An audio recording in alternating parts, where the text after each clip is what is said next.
So this is a story about how we tried to save up Treacle's life. Our little miniature rescued 4-year-old pony spent nearly a whole entire year in and out of lameness with us, eventually given the diagnosis of shoulder dysplasia. Treacle could either be put to sleep, which would mean ending his life to end the pain he was in, or attempt to save his life with major surgery. This would entail putting metal into his shoulder to stop the bones rubbing against each other when he moved, because this caused him lots and lots of pain. Treacle was given a 40% chance of survival with this though.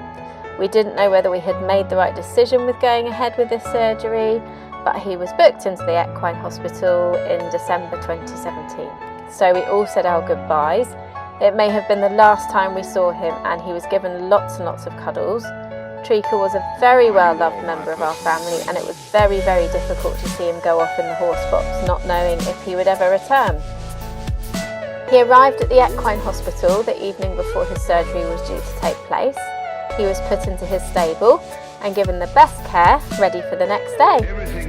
We waited patiently on the day of his surgery for news, and then a call came to say that the operation had gone to plan and that he was in recovery. The first time I saw him, he was under a heater, standing up, shaking a little bit, but coming round from the anaesthetic.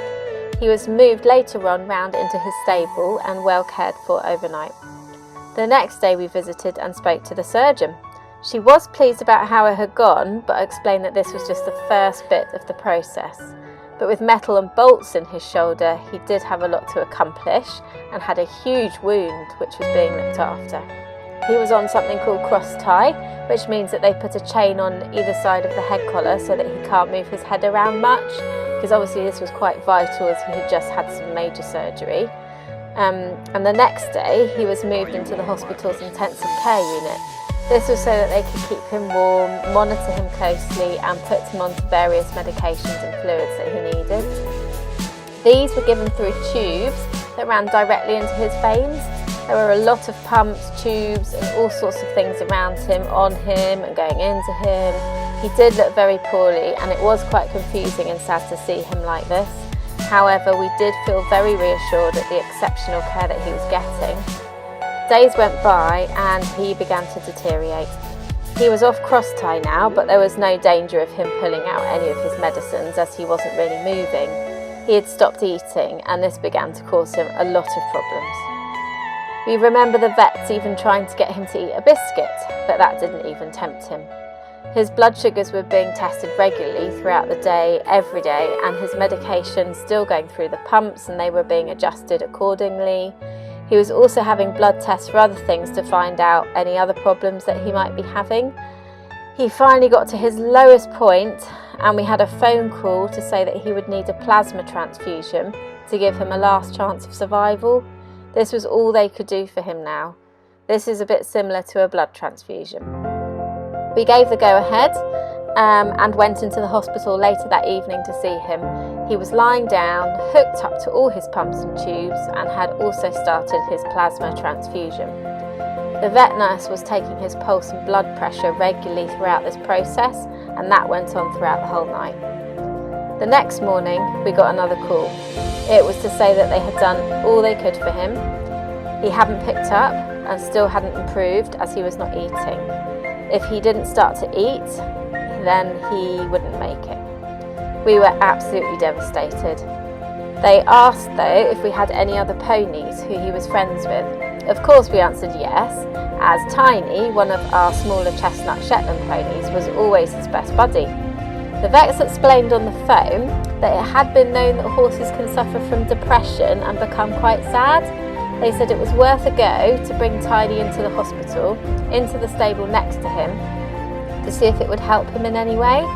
So Tiny was brought into the stable that afternoon. Treacle lay listless and silently on the floor of his stable, still hooked up to all his tubes and medicines and not eating at all.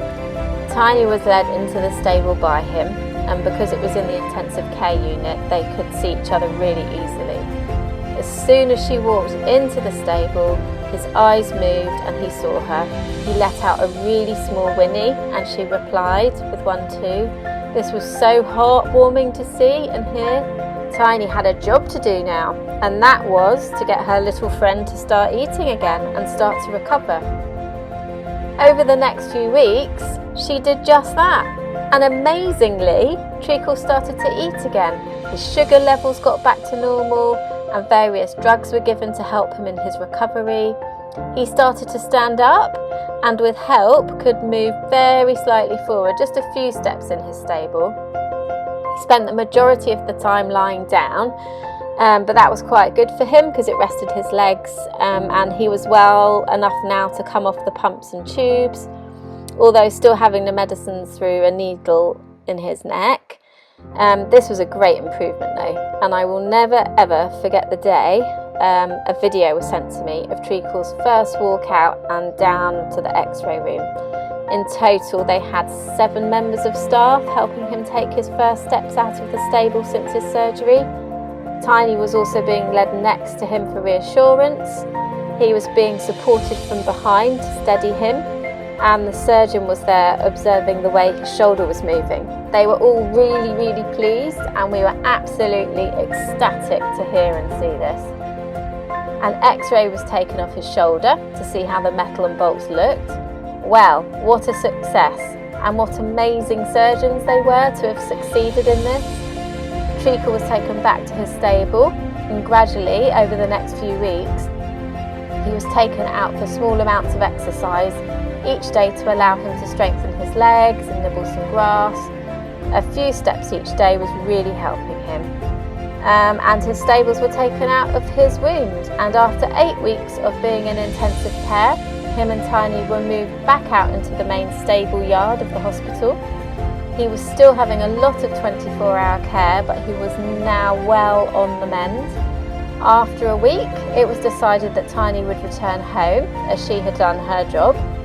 And a week after that, 10 weeks after he arrived, we were told that Treacle could return home. We were thrilled, delighted, excited, but incredibly nervous at the same time. We were told that it was a possibility that surgery may not work for long, or it could work for a long time. We were going into the unknown. I remember when we were taking him back into the horse box, I said to the surgeon, "What if he falls over on the journey home?" And he said to me, "Well, he'll just have to stand up again."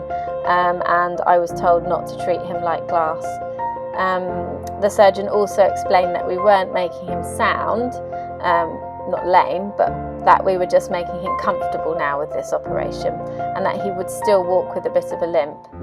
He arrived home to a big loving welcome, and the weeks that followed were challenging but were going well. He did go back into the hospital at one point so that he could be observed, and we were given instructions on how to do some physio with him that would help him get through the next challenge of his. He was still having medicines, foot poultices and general care. We had a camera installed into his stable so that we could keep an eye on him at all times.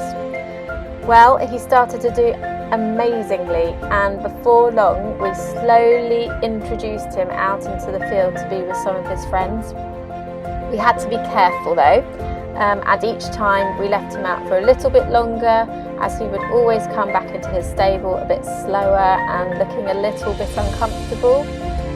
That was 2 years ago, and since then he has made huge improvements.